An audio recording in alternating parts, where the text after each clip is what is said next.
Ngapit ya kita kisah ki ba pun rong nga internet halaki jong kirong tang iway na pedeng chong ki ngai apmad ngat kwa ban khik ban nang in ban rangka ngapit ya kita kisah ki ba pun rong nga internet halaki jong kirong tang iway na pedeng chong ki ngai apmad ngat kwa ban khik ban nang in ban rangka hata ngapit ya inga bengu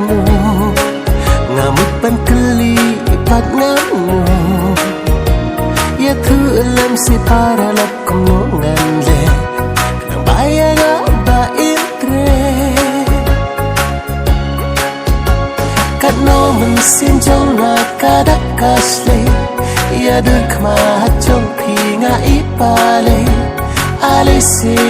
icha chan chong na ngan ai happy a jing it ba shi sha